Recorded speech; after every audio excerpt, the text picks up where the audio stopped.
Já quase ninguém usa cheques, nem sabemos se alguém os aceita.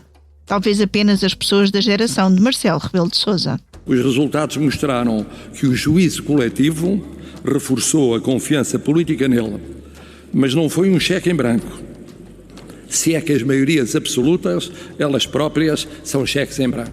E agora o tempo é de digitalizar e desburocratizar. Quero declarar hoje, aqui, solenemente, guerra à burocracia. Há falta de capacidade de articulação entre organismos públicos. Há demora nas respostas às solicitações das pessoas, das instituições e das empresas. Há o excesso de regulamentação. E há cultura de quintal de muitas entidades, funcionários e dirigentes.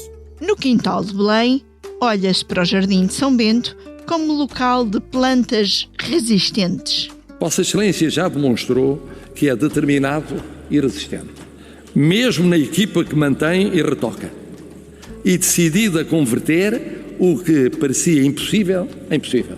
E em São Bento, o tempo é de garantias. A reforma do Estado é mesmo para fazer.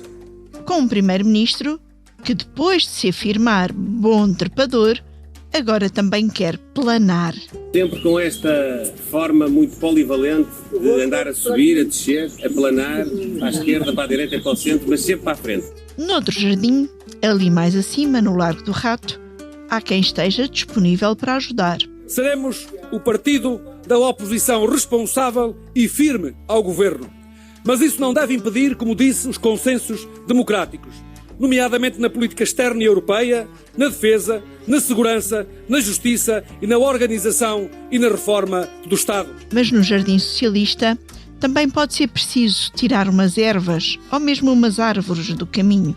Não nos perdoarão se ficarmos agora a olharmos para nós próprios ou nos entretivermos a golpearmos reciprocamente a nossa credibilidade e as nossas qualidades. Sem cheques, mas com uma guerra figurada na reforma do Estado e outras bem reais no mundo, o 25º Governo tomou posse na semana passada.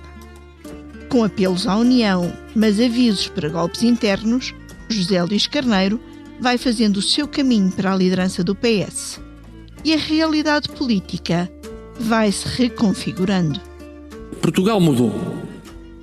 E da mudança também faz parte ainda um outro protagonista. O que eu quero é pedir ao Sr. Primeiro-Ministro que desta vez cumpra e que não faça como no ano passado, que disse uma coisa e depois foi governar como o Partido Socialista fez e como o Partido Socialista sempre nos demonstrou. Portanto, por uma vez na vida, faça reformas. O lema agora é trabalhar, trabalhar, trabalhar. Se for esse o objetivo do Primeiro-Ministro, temos trabalho conjunto e temos caminho conjunto. Olá, olá e bem-vindos à 17ª Legislatura e ao 25º Governo Constitucional. Mas com esse entusiasmo todo porquê? Não sei, é porque é segunda-feira e porque tenho uma música na cabeça. Isto agora é todos os anos. Olha, Pronto, para o ano talvez não tenhamos. Aqui estamos nós para a primeira edição da Comissão Política do novo ciclo político. E para a conversa temos esta semana os dois comissários residentes, David Diniz. Olá, Political Junkies. Especialista em reforma do Estado. Diz que sim. Vítor Matos. Olá. Brigadeiro do nosso almirantado, especialista em defesa, outro dos temas da posse deste ano. E o comissário intermitente, João Pedro Henriques. Especialista em? Viva! Especialista em? Em socialistas e presidentes e coisas do género. Ou coisas. Se gosta de ouvir podcasts, conheça a oferta que o Expresso tem para si. Da política à economia, ciência e cultura, passando pelo desporto. Entrevistas marcantes, análises e perspectivas que fazem a diferença. Ouça em expresso.pt e nas principais plataformas de podcast. Expresso. Liberdade para pensar. Ora bem, temos muito para discutir e atualizar. Vamos lá por partes. Primeiro, digam-me lá, o que é que vocês acharam do novo governo? O que é que este elenco ou esta manutenção, que às tantas, no discurso de posse, Marcelo Rebelo de Sousa disse que Luís Montenegro mostra a sua resiliência também na forma como decidiu manter alguns nomes no governo. O que é que isto nos diz? O que é que este governo... não é? O que é que este governo nos diz de Luís Não Montenegro? falou mesmo em resistência para que leva Montenegro a pensar que é possível transformar o impossível em possível. Foi se esta calhar a ideia. também é uma sobre a ideia reforma que de Estado. Temos de desburocratizar essa linguagem. Não, interpretámos como sendo... Digitalizar isso. Como sendo uma ideia dirigida ao facto de Luís Montenegro ter mantido a Ministra da Saúde no governo. Pronto. Portanto, Então o que é que nos não acha diz piada. este governo de Luís Montenegro? David? Se me lembro bem, eu escrevi umas coisas sobre isso e posso tentar ser coerente com aquilo que escrevi, que na verdade já não lembro Também assim se não, muito bem. se não te lembrares e for não uma fores eternidade. coerente, também não faz mal. Quinta-feira para hoje é uma eternidade. É, não é? A tua velocidade. Muita coisa muda. Sendo que os ministros estiveram todos calados. Ninguém vai comparar, não é? Tirando tu. Não me parece. À primeira vista, não parece. Parece-me um governo um bocadinho melhor. Não é extraordinariamente melhor, mas também ninguém Isso esperava. foi o que tu escreveste, que é um bocadinho melhor. Sobretudo porque há ali alguma capacidade de identificar uma ou duas pessoas que possam criar alguma expectativa. Isso não é inteiramente mau. É só um ponto de partida. E quando falas uma ou duas pessoas que possam criar expectativa, falas nos dois nomes novos deste governo, Sim. Gonçalo Matias e Maria Lúcia Amaral? Sim, a Maria Lúcia Amaral, é assim, também são só dois, é rápido. Como este programa tem que ser despachar. Não foi bem o governo, foi uma remodelação governamental. Sim. E pequenina? Sim, mas porquê é que havia de ser grande? É péssimo estar a mudar ministros. Este governo só tem 11 meses. Não faria sentido nenhum estar a mudar tudo. Estava quarto da É só perder tempo. Isso é só perder tempo. E na maior parte dos casos resolve mal. Depois vão buscar pessoas todas muito boas. Vamos ver o que é que estes dois que eu vou falar agora Então daqui a Gonçalo Matias. um ano de direito deles. Gonçalo Matias é ambicioso, o que é bom. Tem um ego suficientemente insuflado para resistir aos primeiros golpes. Tem mundo, eu gosto disso. O que é capaz de fazer, não sei. Ele vai para uma pasta onde o conhecimento sobre as debilidades do Estado, esse conhecimento é muito, muito importante. E ele vem de fora, não é que não conheça o meio político. E vem de uma organização muito eficaz, que não funciona Sim. de um modo Enfim, ele conhece o burocratizado. mundo político, mas por via de Belém, isso evidentemente não é a mesma coisa. Foi secretário de Ainda Estado, assim. foi secretário de Estado 11 dias. Foi um bocadinho mais, foram 27, contei. É, não. Pronto, foi naquele célebre do Passos que não chegou a ser. Entre a tomada de posse e a queda foram 11 dias. Pronto, foram 27. Não foi, Avançado. não sei, é o que diz a internet. Vitor, Internet não. não- Tens de desburocratizar estas conversas. Então, quanto à Maria Lúcia Amaral, é uma pessoa séria. Eu gosto de pessoas sérias, acho que isso é um bom ponto de partida para todas as conversas. Fez um excelente papel como provedora, muito em cima independente de dois governos de cores diferentes. Vou sempre sublinhar isto. Isso também não faz dela necessariamente uma boa ministra da Administração Interna, mas pelo menos faz dela uma pessoa com os princípios éticos que obrigam, ou que deviam obrigar todos os membros do governo. Isto permite a Luís Montenegro dar uma espécie de lufada de ar fresco, dizer que também é capaz de substituir pessoas, mas em alguns casos até de pessoas que nós não imaginávamos que saíssem, como seja Pedro Reis. Eu sei que o Expresso já tinha dito que não era inteiramente seguro que ele ficasse, e ele ficou um bocado chateado. É a vida, afinal E não a ficou vida, mesmo. afinal, dos pés tinha razão. Exato, mas dito isto, isso também é positivo. Acho que ele não resolve tudo, em alguns casos por teimosia, noutros porque acha que é melhor manter, mas dito isto, em cômputo geral, quem sou eu? É um bom ponto de partida. Vítor, quem és tu e o que dizes deste novo governo recaustado? Quem sou eu? É uma pergunta filosófica que nos levaria para E outros que- caminhos. Ficaríamos aqui até para a semana. Quanto ao novo governo, eu concordo com o que o David disse, basicamente. Quer dizer, ok. está feito. Não,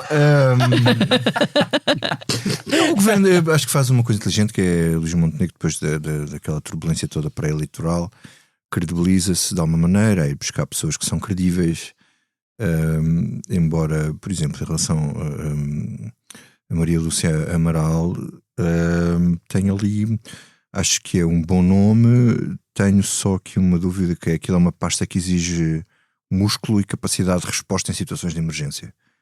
É uma boa pessoa que pensa bem. Não sei se não seria melhor para a Justiça. Não estou a falar desta Ministra da Justiça. Se o perfil não se adequaria melhor. Acho que é uma pessoa interessante para, de certa forma, é um ministério que normalmente tem problemas com as corporações e polícias, bombeiros e GNR, assim, que às vezes são um bocadinho barra pesada. Acho que vão ter algum respeito, alguém que se dá o respeito, vão ter algum, acho que vai dar ali uma respeitabilidade ao Ministério, não é?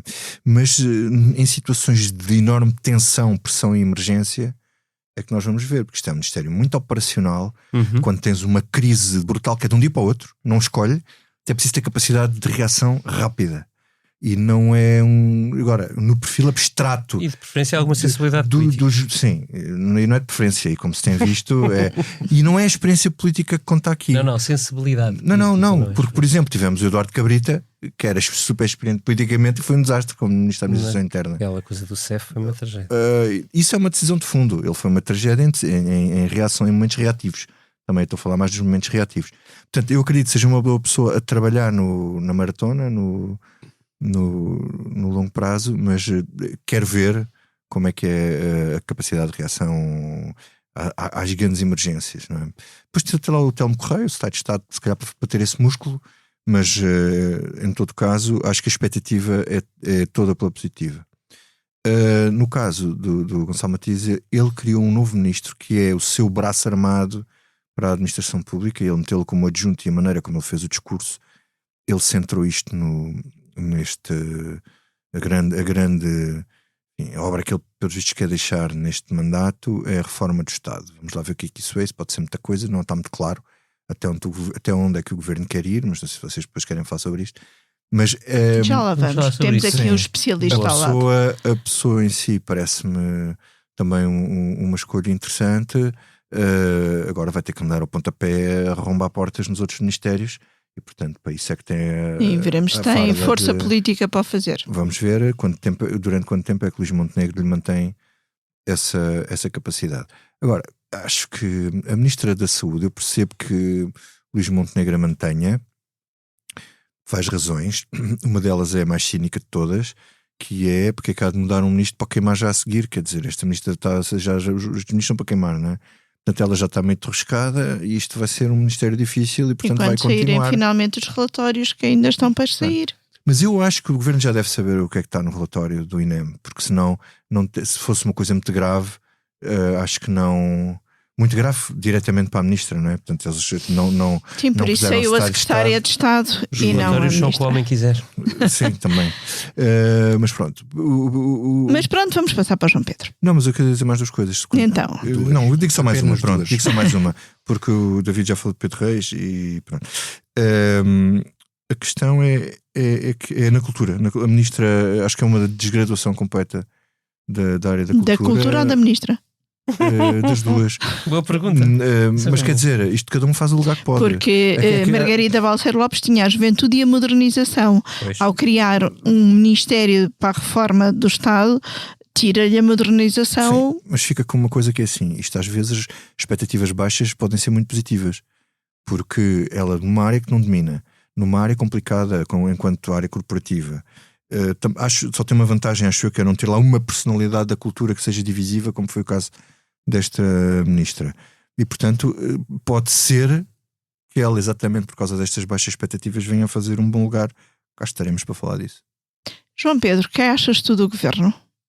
Tens alguma coisa a acrescentar? Acho que não muito. Acho que, tal como o primeiro governo de Montenegro, acho que é no essencial constituído por pessoas que parecem saber do que tratam, não é? Nomeadamente os novos nomes de Gonçalo Matias e de Maria Lúcia Amaral. E de Maria Lúcia Amaral. Eu destaco o perfil de Maria Lúcia Amaral como juíza do Constitucional e também como vice-presidente e como provedora de justiça, ou seja, ela é uma jurista de mão cheia, uma professora universitária de mão cheia e na provedoria é sempre um cargo de juíza dos direitos do povo, digamos assim. E, portanto, isso na administração interna faz sentido e faz falta. Pode criar conflitos, evidentemente, com as polícias, não é? Depende do lado que ela se colocar, sempre. tenho alguma expectativa sobre a reforma do Estado que vai ser feita ou não. Vejo como negativa a escolha da Ministra da Saúde, da manutenção da Ministra da Saúde. É uma área central, mas para mim, quer dizer, o que é importante na área da saúde é não só racionalizar meios, como alguns investimentos, porque nós percebemos, por exemplo, uma das razões que leva o Chega a crescer tanto é a ausência de alguns investimentos centrais que estão prometidos há séculos e que nunca mais saem do papel. Estou a falar, por exemplo, o Hospital do Algarve é um caso, máximo, ou o Hospital do Seixal, ou seja, se ela for uma ministra de obra feita, para fazer obra, para haver investimento público, tudo bem. Fiquei surpreendido com a saída de Pedro Reis, gostava de perceber melhor o que é que se passou. Surpreende-me, faz-me lembrar a saída de Pedro Cisa Vieira, também de um governo de António Costa, também tinha uma muito boa imagem, depois subitamente caiu. Estou curioso em relação a Maria Lúcia Amaral, porque eu não devido nada que a anterior ministra Margarida Blasco fosse muito competente na área da administração interna. Ela tinha sido, se não me engano, inspetora-geral. Polícias. Inspetora-geral da administração interna. E, no entanto, tinha um gravíssimo problema de comunicação, que eu acho que era o problema essencial dela, era o problema de não saber. Isso é fundamental. Eu espero que essa parte não falhe e que todos percebam que ser político também é saber comunicar e que isso é uma forma de escrutinarmos a ação política, portanto é uma forma de o povo, digamos assim, exercer o seu direito de vigiar e perceber a ação o que é que está a acontecer. Deixa-me só dizer uma coisa aí rápida. Vai ser muito interessante aqui uma dinâmica, porque Maria Lúcia Amaral foi professora de André Ventura e isso não estou em erro, eu tenho procurado muito, mas eu sei que eles chegaram a escrever um paper ou uma coisa assim em conjunto, depois dele já ter terminado a sua brilhante carreira como aluno de licenciatura. Mas isso era na fase humanista de André Ventura. Era humanista. Ele era muito amigo do género humano. Do género humano. Do género humano. E portanto, eu acho, eu quero ver se ele vai ser tão agressivo com a doutora Maria Lúcia Amaral, como ele, professora. Deve ter sido aluno do professor Marcelo. Não foi, não. Não, é outra escola. É outra escola. Ele é da nova e o Marcelo é da clássica. Vamos lá então à reforma do Estado, grande guerra que Luís Montenegro promete combater. David Inês, eu e o Vítor há pouco estávamos ali a falar e achamos que a culpa é tua, porque fizeste um podcast sobre porque é que demora tanto a haver mudanças no Estado. O Montenegro não ouviu esse podcast, daí a cabeça. Nós todos já ouvimos várias vezes promessas de reformas de Estado. Achas que desta é que é? Desta é que é o quê? A reforma do Quer Estado. que seja? Pronto, mas lá está. Depende qual é a expectativa. Vamos lá, os dados que nós temos são estes. Luís Montenegro não foi buscar alguém que tem enorme experiência em administração pública. Foi buscar alguém de fora da administração pública, que nunca esteve num governo, nunca esteve num departamento do Estado. Não fazes ideia de como é que aquilo funciona. Portanto, esqueçam a ideia organizativa. Aquilo que me parece, daqui a uns meses cá estarei para avaliar. Até porque já havia várias reorganizações em curso, nomeadamente ao nível das secretarias-gerais. E estavam, e todo esse processo estava na mão de Leitão Amaro, que tem peso político, uma das pessoas do núcleo duro de Luís Montenegro, talvez das mais próximas, e o Leitão Amaro já tem essa experiência, portanto já tinha passado por experiências com alguma ligação ao governo, já tinha... Portanto, no poder local. De certa forma isso já existe. E estava distribuído. Portanto, eu acho que é outra coisa. Será o quê, então? A avaliar pelo perfil dele, do Gonçalo Matias e dos secretários de Estado que ele vai buscar, parece-me uma coisa funcional.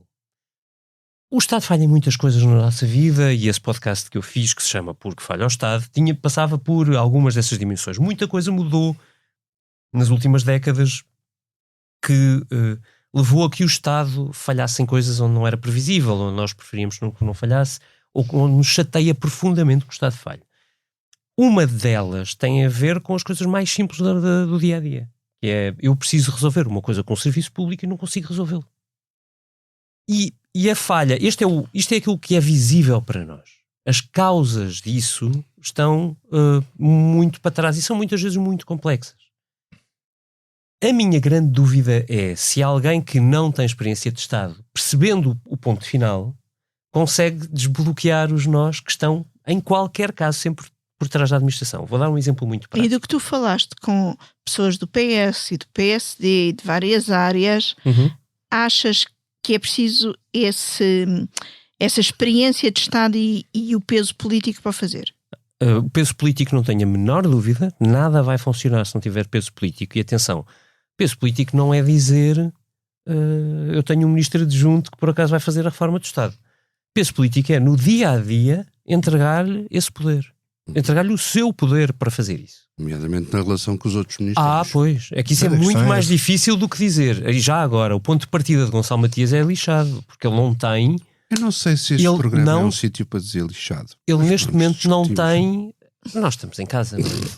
Pronto, então não vou retirar. Tramado. Dificílimo.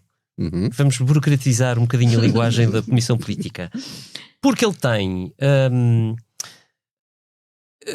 já me perdi. Onde é que eu estava? Já me interrompeste. A relação com os outros ministros. A relação com os outros ministros. Porque ele não tem... Era lixado, ia ser lixado. Mas já não sei é tramado porque ele não tem peso político. Não tem peso político. Não era isso. Pronto, já me perdi, estás a ver? É isto. Portanto, o João Pedro Henriques é sempre a estragar conversas inteligentes. Obrigado. É assim, nada, sempre às ordens. Vamos lá ver. O Gonçalo Matias só tem secretários de Estado mais ou menos com o perfil dele. Ele vai precisar de competência e, era isso que eu ia dizer, agora sim recupero, orçamento. Este orçamento foi feito sem o Ministério da Reforma de Estado alguma. E não há, do ponto de vista funcional, tudo vai parar a necessidades financeiras também, porque não se resolvem coisas sem meios.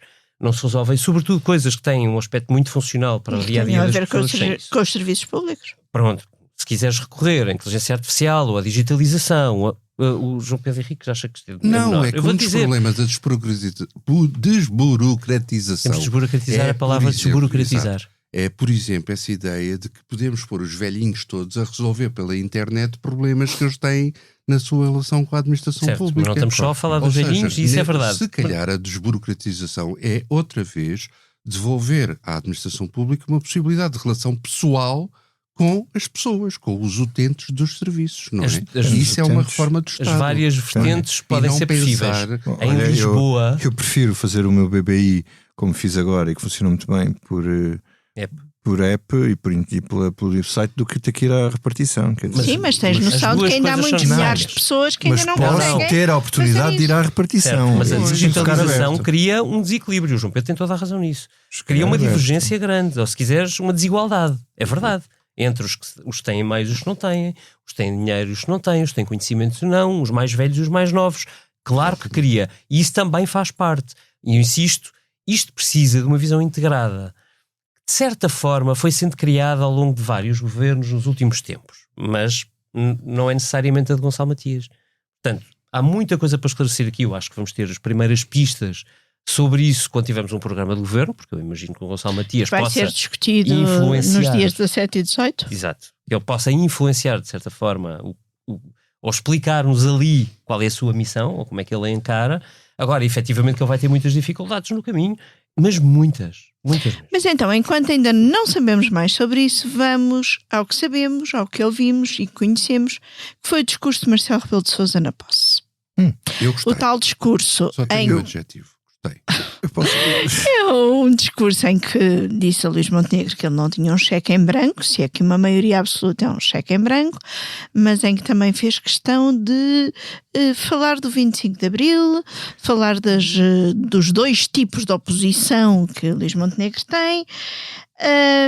Que mais salientas tu nesse discurso, Vítor Matos? Eu vou salientar uma coisa que eu não sei se tem sido muito salientada, portanto passo aqui a salientar. Muito obrigado. Saliente. Gostávamos muito. Filhos, salienta. Não, há ali uma parte do discurso, deixa aqui para o João Pedro aqui a parte da relação com o governo, se é que é isso que ele vai falar, que tem a ver com a explicação, uma análise muito bem feita, mas que eu acho que tem um objetivo político em causa própria. A explicação da subida da extrema-direita e do facto de ele dizer que isto não é um ciclo, isto agora é uma nova realidade. E recordando que lembrou o seu discurso que o António Costa classificou como pintura abstrata em 2018, em que ele chamou a atenção para isto tudo, mas no fundo eu acho que ele, ao estar a analisar as causas do crescimento da direita radical, ele está a dizer, a maior parte das pessoas que eu acho que estão enganadas, mas pronto, dos comentadores, a maior parte dos comentadores diz que a culpa do crescimento do Chega é de Marcelo porque dissolveu 3 vezes. A minha opinião é que ele dissolveu 3 vezes porque tinha mesmo que dissolver, porque senão isto ia dar a geneira. Tu achas que seria da pior grossa, se não dissolvesse? Porque se não dissolvesse ia ser pior. Ao fim de 3 meses ou 6 meses dissolver ia ser pior. A ideia que o Chega é culpa do Marcelo é muito sui generis. E depois, a culpa do Chega não é do Marcelo. Quer dizer, ele pode ter a parte da culpa que cabe a todos os agentes políticos por causa das suas idiosincrasias e de falar por tudo e por nada e de não ser propriamente, às vezes, institucionalmente o melhor que devia. Mas esse contributo é mínimo e ele explica bem isso. E dá aqui grande, desculpa lá ao João Pedro Henriques, manda aqui grande porrada naquele com quem ele foi feliz, António Costa, por várias razões. Ele fala na maneira como foi desmantelado o CEF. Até nós fomos felizes com eles em Paris. Fomos, sim, senhor, estávamos lá os 3. Pois estávamos, tu e o João Pedro. Olha, eu não fui. Eu, o João Pedro e a Eunice estávamos lá em direto a ver aquele lindo momento. Marcelo Rebelo de Sousa e António Costa no seu primeiro 10 de junho. Uhum. E ele, de facto, elenca ali uma série de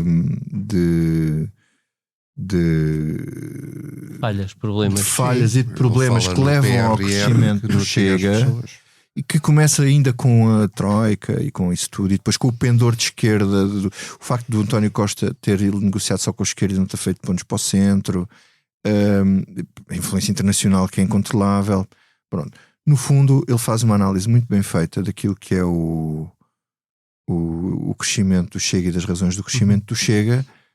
Mas eu acho que um dos objetivos dele é pôr o corpinho de fora. Sim, acho que... E amanhã, ou melhor, esta terça, voltaremos a ouvi-lo nas suas reflexões sobre Portugal. Mas por agora, o que tens tu a dizer, João Pedro? Acho que, por uma vez na vida, concordo com que não se vai repetir. Concordo com o Vítor Matos. Tu andas-me a enganar. E no final não concordas comigo? Não, vou ficar muito ofendido. Estou a dizer que concordo. Ele radica basicamente o crescimento do Chega. Para já ele nunca lhe chama extrema-direita nem direita radical. É populismo. Chama-lhe forças radicais antissistema ou antissistémicas. Radica muito em influência externa o crescimento do Chega, fala muito no trumpismo, fala muito de coisas atribuídas ao António Costa, a tensão crescente em Portugal, que ele fala, resultante da imigração, não é? Não é culpa dos imigrantes, ele não diz que a culpa é dos imigrantes, sim, mas que criou uma tensão e... Basicamente a incompetência do fim do chefe da criação da AIMA. Exatamente, fala toda a volta disso.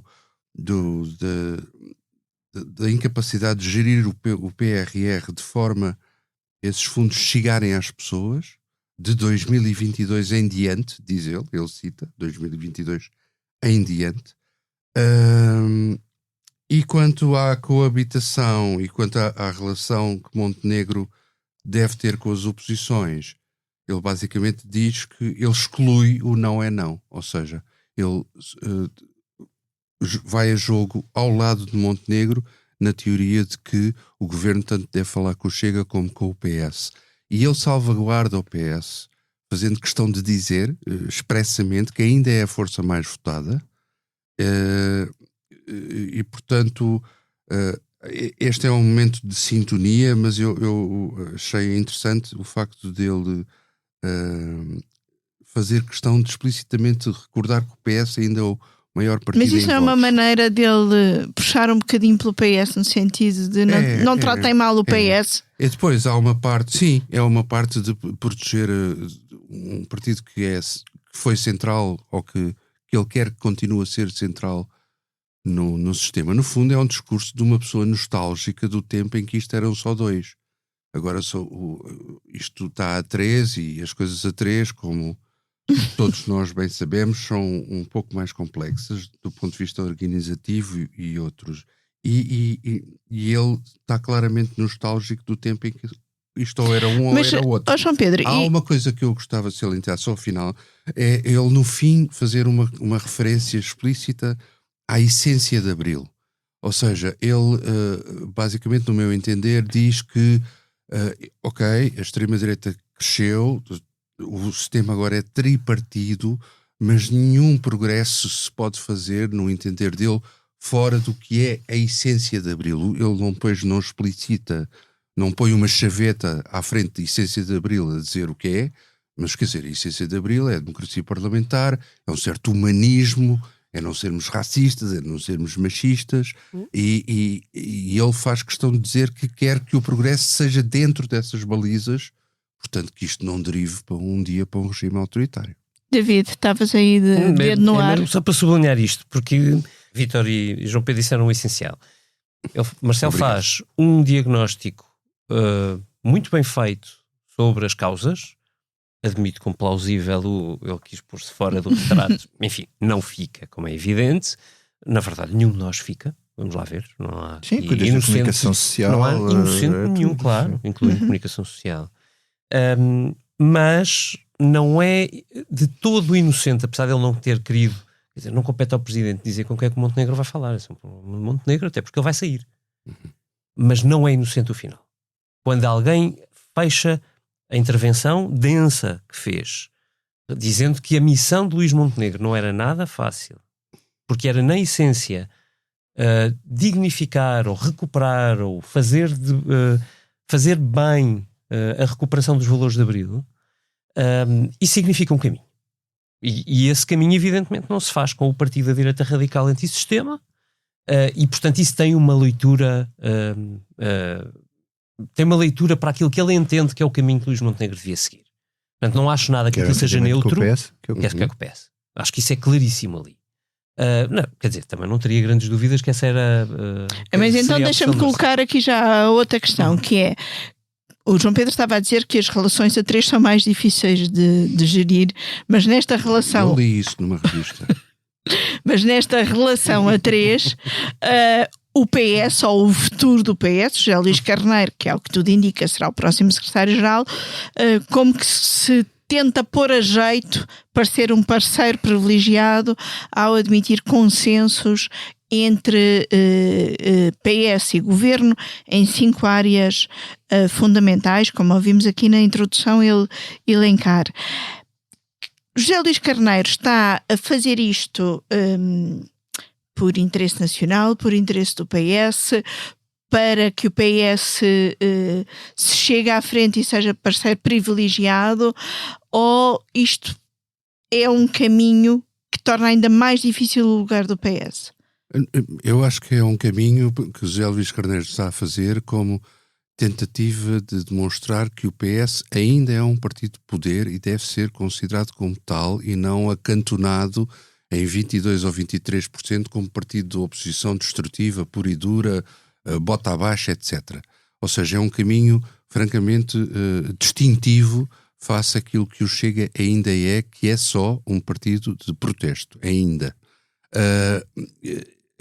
É também um caminho que passa, por exemplo, por ter um bom resultado nas autárquicas, sendo que as autárquicas também serão a tal afirmação do PS como partido de poder, um partido que trabalha para as pessoas, em que as pessoas sentem... E podem ser também a afirmação do Chega como partido, afinal, com dimensão autárquica. Mas eu acho, há aí uma dicotomia com a qual eu não concordo. Eu não acho nada que um partido que proponha pactos de regime ao governo não seja um partido de oposição. É possível fazer oposição e fazer pactos de governo. Aliás, provavelmente... ser desafiante em relação ao governo em pactos de regime é mais oposição do que só estar cá fora a dizer mal e a dizer contra, etc. É mais desafiante, é mais exigente para quem está no governo.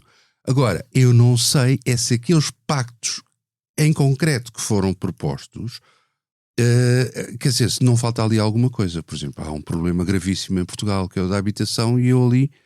Eu vi que no discurso de apresentação, ele fala num pacto nacional para a habitação, mas francamente, pelo que eu li, eu não percebi com quem é que ele quer fazer aquele pacto. Parece-me que é uma ideia de concertação entre governo e autarquias. Parece-me essa ideia. Mas se há coisas que exigem um pacto, é o problema da habitação, porque é um problema gravíssimo até, sobretudo no desenvolvimento familiar, etc, etc. Quer dizer, interrompe o elevador social, e isso não está. Posso não está. interferir? Podes, claro. Há aqui uma dimensão. Interrompe. Há aqui uma dimensão um bocado estrutural desta história dos consensos de regime, que cruza muito com o que o Marcelo disse. E que tem a ver com o seguinte: no dia em que o Chega a ganhar eleições em Portugal, estou a falar de legislativas, como é evidente, a história dos pactos de regime morreu. Aliás, o regime tal como o conhecemos vai afinando políticas, recuando numas, avançando noutras, etc. Acaba. Nós vamos ver alguém que chega ao poder e pensa radicalmente diferente, faz questão de o dizer, não estou a dizer mal de ninguém, estou só a dizer como é. Quer e mesmo que vai fundar a Quarta desfazer, refundar uma série de políticas com as quais nós estamos habituados a conviver e que, por norma, bem ou mal, resultem ou não, se fundam numa coisa chamada conhecimento. Experiência, conhecimento, saber, tentativa e erro, aquelas coisas que nas democracias liberais têm fundado o modo de atuação. E, portanto, aquilo que o José Luís Carneiro faz, devo dizer, em honra dele, apresenta agora, é exatamente a mesma coisa que ele dizia há 1 ano e meio. Certo. Tem zero. Eu tenho 2 dúvidas sobre o modo. A primeira é se é produtivo alguém dizer: olhem, senhores do governo, eu gostava de discutir convosco estes 5 temas, sendo que alguns deles são muito fáceis. Política externa ainda não tem discussão especial entre PS e PSD, ainda bem. Defesa não será impossível, podemos ir a esse ponto. Há outros que carecem de discussão imigração cuidada. Sim, a imigração, por exemplo, sei zero sobre o que pensa José Luís Carneiro. É o que pensava eu Pedro Nuno sei, Santos, porque eu estive a ouvir que tenta passar por entre os pingos da chuva do fim do CEF. Portanto, esse é o meu ponto. Certo, mas atenção, eu até ia até desculpa, porque ele apanha uma decisão tomada. Ele apanha uma decisão tomada, só tenta controlar aquilo. E, aliás, decisão tomada, mas em que ele não deixou de ser do PS enquanto essa decisão foi tomada. Estamos de acordo, mas também não sabemos o que ele disse lá. Ninguém tem que dizer aos gritos cá fora o que concorda ou não concorda. Ele foi para lá, fez o melhor que pôde para tentar compor os cacos. Na verdade, do lado dele nem foi dramático. Foi pior do lado da Ana Catarina. Mendes é a maior responsável por causa da não é? Agora, dito, aliás, responsabilidade primeira do Primeiro-Ministro, aquilo não é um tema qualquer, não é? Agora, e também da legislatura ter sido interrompida. A gente não sabe como é que se a legislatura tivesse sido mal o suficiente, porque foram 2 anos a legislatura uma catástrofe. Governo de António Costa. Em termos práticos, a dúvida é se isto não carece de uma outra densidade. Isso é que dá identidade política aos partidos, não é? Que é aos líderes, eu sou corajoso, não é porque proponho um pacto, isso é uma coisa, ok, pode ser bem intencionada, mas não chega. Eu sou corajoso, sou líder, procuro a liderança ou afirmar uma liderança por motivo das ideias que tenho, que são estas e que estou disposto a discutir. Está tudo ótimo. Faltou isso, ainda falta isso. Tem tempo, mas tem tempo, a outra dúvida, tempo, não é? Certo? A outra dúvida que eu tenho relativamente ao José Luís Carneiro é se este estilo político antigo se hoje, nos dias de hoje, lutando contra adversários que que conhecemos bem e que não são isto, se ainda tem algum tipo de eficácia, eu honestamente e sem grandes reservas, devo dizer que tenho as maiores dúvidas, mas gostava muito que fosse verdade. Vítor Matos, tu que tens consenso, tu que tutelas uma área de consenso de regime, achas que o caminho dos consensos ainda deve valer a pena e como é que vês esta chegada de José Luís Carneiro à liderança do PS? Por pontos. José Luís Carneiro, se quiser fazer diferença pelos consensos que tem com o PSD, não vai fazer diferença nenhuma, porque os consensos na política externa e na área da defesa são antigos, são históricos, e estranho seria que agora, aliás, nem Pedro Nuno divergiu disso. A questão da defesa é uma questão concreta, se quiserem posso falar disso, mas para não agora afunilar a coisa, acho que era mais importante conseguir-se um consenso na área da justiça, era importante para o país. Pedro Nuno tentou e que Luís Montenegro ignorou, cuja disponibilidade Luís Montenegro ignorou. Mas aqui é preciso ser positivo. Pode ser que este governo seja diferente. O anterior era de campanha eleitoral. É liderado por outra pessoa. Não, o anterior era de campanha eleitoral. Não, mas o líder da oposição é diferente e não está disposto a estar nesse sentido. Vamos ver o que é que quer fazer na justiça. Acho que isso aí era fundamental, e ser um pacto não era com o Chega, era com o PS. Apesar do governo tentar adotar de forma mitigada propostas do Chega. Sim. Por exemplo, a questão do arresto de bens é uma proposta do Chega. Ventura, por mais que perneie, na verdade é uma proposta do Parlamento Europeu, mas pronto, é uma diretiva europeia. Sim, há uma parte que tem a ver com uma diretiva. Sim, mas há uma parte em que, portanto, aquilo é mitigado em relação ao que o Chega quer fazer. É um bocadinho recuado, mas é mais nesse sentido do que noutro qualquer. Mas é interessante saber primeiro, antes de mais, o erro político que eu vejo aqui. Eu tenho que trabalhar em duas frentes ao mesmo tempo. A frente enfim, estou disponível para colaborar com o governo, para contar para alguma coisa, não é? Mas tenho que trabalhar no lado propositivo para perceber o que é que o distingue. Se ele vai dizer agora sou aqui um para PSD2, afirmar como alternativa. Um AD2 ou um PS mole não serve para nada e, portanto, vai para o buraco na mesma. Portanto, quer dizer, é preciso o PS ganhar ali um bocadinho de músculo, ter este tempo para ganhar músculo, foi o que o Pedro Nuno não fez. Não teve. Esquerda fofinha, não é? Como diziam malta da direita radical. Não é fofinha, nem bem radical. Ele tem que manter, ele não pode deixar fugir os votos que vieram da esquerda. Porque senão ainda mirra mais. E tem que ir ao centro e aparecer como. São muitos votos que vieram da esquerda. Não, a esquerda está tão seca que imagino tenham ido para o PS, não é? Foram para a abstenção ou foram para o PS? Ou as duas coisas, não sei. Agora, acho que ele vai ter que fazer diferença. Temos de ter um estudo pós-eleitoral que explique isso. Isso é que ele ainda não teve tempo. Ele, como é evidente, ele ainda não é nada. Mas ao fim de 3 semanas ainda não teve. Obrigado. Deixem o Vítor acabar. Já acabei. É o Luís trabalhar e o Vítor acabar. Com dignidade. Com dignidade. João Pedro, aqui para terminar, José Luís Carneiro, no discurso que fez no sábado na sede do PS, de reapresentação da sua candidatura e lançamento da moção, também fala para dentro e avisa que é melhor não andarem a golpear-se uns aos outros lá pelo Largo do Rato. E achas que há golpes em vista? Não sei se há golpes em vista, mas ele já disse 2 coisas. Disse isso, que tu disseste agora, e também disse que até dia 12 quem quiser pode-se apresentar e ser candidato à liderança do PS. Portanto, até quando? Depois da manhã ou até ao final desta semana. Quinta-feira. Portanto, desafiou quem está aborrecido a chegar-se à frente, coisa que ninguém vai fazer, porque o instinto de autopreservação é muito forte. Obviamente que o ambiente de facas moles ou facas duras vai prosseguir, e depois isso mede-se em eleições, por isso é que as autárquicas são tão importantes para ele. Acho também uma coisa para salientar, que é, embora seja jornalisticamente um bocadinho aborrecido, para nós que andamos para aqui a escrever sobre presidenciais todas as semanas, é que ele basicamente pôs as presidenciais depois das autárquicas e não se quer preocupar com isso até lá, o que do ponto de vista da gestão dele, da posição tática do PS, me parece uma medida inteligente, não é prioritário, sendo que a AD também vai ganhar, porque tudo aponta para o Almirante. Porque é que o PS há de investir forte nisso? Quer dizer, joga para o empate e é um empate para perder, digamos assim. Ou não? Muito bem, meus senhores, muito obrigada. E vamos ao que não nos sai da cabeça. E, Sr. Deputado, é algo que não me sai da cabeça e acredito que é essa a minha única preocupação. David Diniz, o que é que não te sai da cabeça? Isso dito assim, não sei. Sabes, eu esta semana eu tive muitas coisas que não me saíram da cabeça, mas não são para aqui chamadas. E, portanto, se calhar vou dizer queremos saber, o básico. Por favor. A gente não vai sair daqui enquanto... Vou dizer o básico. Tenho Feira do Livro, Primavera Sound, com ótimos concertos, irei para o Porto, trabalharei lá e, portanto, hasta la vista baby, até para a semana. Pronto, então bons concertos. Muito obrigado. E Vítor Matos, o que é que não te sai da cabeça?